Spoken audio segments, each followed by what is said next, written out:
మహబూబాబాద్ జిల్లా కేసముద్రం మండలం అమీనాపురం గ్రామంలో ఏఐసిటియు జిల్లా ప్రథమ మహాసభలు ఘనంగా జరిగాయి.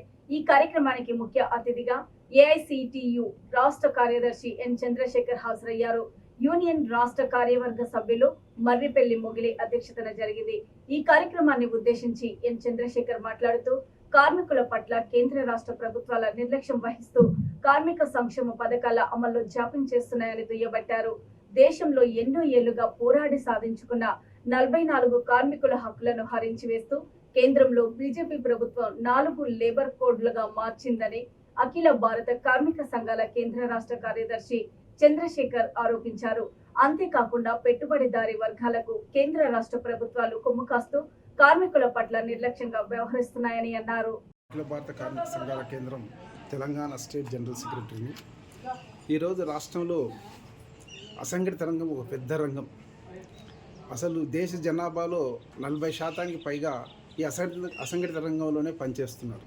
కానీ దురదృష్టవశాత్తు వాళ్ళకు చట్టపరంగా ఎలాంటి హక్కులు లేవు, ప్రభుత్వం ఎలాంటి చట్టాలు చేయలేదు. ఒక రకంగా చెప్పాలంటే అనాథ పిల్లలు తల్లిదండ్రులు లేక సంరక్షణ లేక అనాథలు ఏ విధంగా అయితే ఉంటారో అసంఘటిత రంగంలో కూడా వీళ్ళకి చట్టాలు లేకపోవడం వల్ల వాళ్ళ యాజమాన్యాల యొక్క దయా దాక్షిణ్యాల మీద ఆధారపడి చాలని వేతనాలతోటి చాలా దుర్భరమైనటువంటి జీవితాన్ని గడుపుతూ ఉన్నారు. రాష్ట్రంలో కనీస వేతనాల ప్రతి నెల 25,000 తక్కువ కాకుండా ఇవ్వాలి. పెరిగిన ధరలతో చూసుకున్నట్టయితే ఆ విధంగా ఏఐసిటియు కనీస వేతనం ప్రతి కార్మికునికి 25,000 తక్కువ కాకుండా ఇచ్చేటట్టుగా ప్రభుత్వం చట్టం చేయాలని, అలాగే అసంఘటిత రంగంలో పనిచేస్తున్నటువంటి కార్మికులకు సంక్షేమం కోసం ఈరోజు ఒక చట్టం అనేది ఒక సమగ్రమైనటువంటి చట్టం లేదు, అటువంటి చట్టాన్ని కూడా చేయాలని, అలాగే అసంఘటిత రంగంలో ముఖ్యంగా ఇటుక బట్టీల దగ్గర పనిచేసేటువంటి వాళ్ళు కానీ, పెట్రోల్ బంకులలో పనిచేసేటువంటి వాళ్ళు కానీ, అలాగే ప్రభుత్వంలో కాంట్రాక్ట్ ప్రాతిపదికన పనిచేసేటువంటి వాళ్ళు కానీ, పొరుగు సేవలు పేరుతో పనిచేసేటువంటి వాళ్ళు కానీ, ఈ విధంగా చాలామంది ఉన్నారు. వాళ్ళందరికీ ఈఎస్ఐ పిఎఫ్ వసతి లేదు. ఈఎస్ఐ వసతి ఇచ్చినట్టయితే వాళ్ళందరూ కూడా కొంత వైద్యం ఉచితంగా పొందే అవకాశం ఉంటుంది.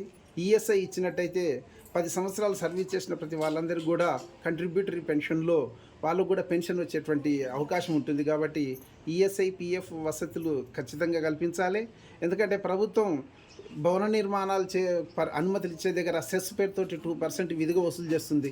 ఈ డబ్బంతా కూడా రాష్ట్ర కార్మిక సలహా మండలిలో లక్షలలో కోట్లలో డబ్బు జమ అయింది. కానీ వీళ్ళందరికీ కనుక సభ్యత్వాలు ఇచ్చేసి వీళ్ళందరూ కనుక లేబర్ కార్డులు ఇచ్చినట్టయితే ఈ పిల్లలకి ఏంటంటే వీళ్ళల్లో ఎవరైనా చనిపోతే ప్రమాదవశాత్తు చనిపోతే ఆ కుటుంబానికి 5 లక్షల రూపాయలు ఇవ్వచ్చు. అలాగే వాళ్ళ కుటుంబంలో ఎవరైనా పిల్లలు ఆడపిల్ల పుడితే 30,000 రూపాయలు కూడా ఇస్తున్నారు. ఆడపిల్ల పెళ్లికి కూడా డబ్బులు ఇస్తున్నారు. ఇటువంటి వసతులన్నీ కూడా లేబర్ కార్డులో కనుక నమోదు చేసినట్టయితే వీటి విషయంలో ఖచ్చితంగా గ్రామీణ ప్రాంతాల్లో ప్రతి ప్రాంతంలోకి వెళ్ళి అసంఘటిత రంగంలో ఉన్నటువంటి వీళ్ళందరినీ కూడా ప్రభుత్వమే బాధ్యత తీసుకొని లేబర్ డిపార్ట్మెంట్ను పురమాయించి వీళ్ళందరినీ మెంబర్షిప్ చేయించాలి. ఇవాళ లేబర్ డిపార్ట్మెంట్ ఎట్లుందంటే కేవలం అదొక లేబుల్ డిపార్ట్మెంట్ మాదిరిగానే ఉంది తప్ప ఆ లేబర్ డిపార్ట్మెంట్కు అధికారాలు లేవు.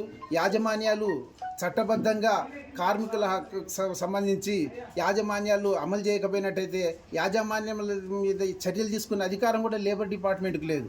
కేవలం ప్రభుత్వానికి సిఫార్సు చేయడం లేదంటే లేబర్ కోర్టుకు రెఫర్ చేయడమే తప్ప యాజమాన్యాల ఆస్తులు జప్తు చేసైనా సరే ఆ చట్టాలను అమలు చేయకపోయినట్టయితే ఆ విధంగా యాజమాన్యాల ముక్కు విండి ఆ విధంగా ఆ ప్రమాదవశాత్తు చనిపోయినటువంటి వాళ్ళకి కానీ లేకపోతే వాళ్ళ వెల్ఫేర్కి సంబంధించినటువంటి ఈఎస్ఐ పిఎఫ్లు ఇవన్నీ కూడా అమలు చేయించేటువంటి అధికారం వాళ్ళకి లేదు. కాబట్టి ఆ అధికారాలన్నీ కూడా లేబర్ డిపార్ట్మెంట్కు కట్టబెట్టాలి. లేబర్ డిపార్ట్మెంట్ పురమాయించి వీళ్ళందరికీ వసతులను కల్పించాలని చెప్పి ఏఐసిటి రాష్ట్ర కమిటీ తరఫున ప్రభుత్వాన్ని డిమాండ్ చేస్తుంది.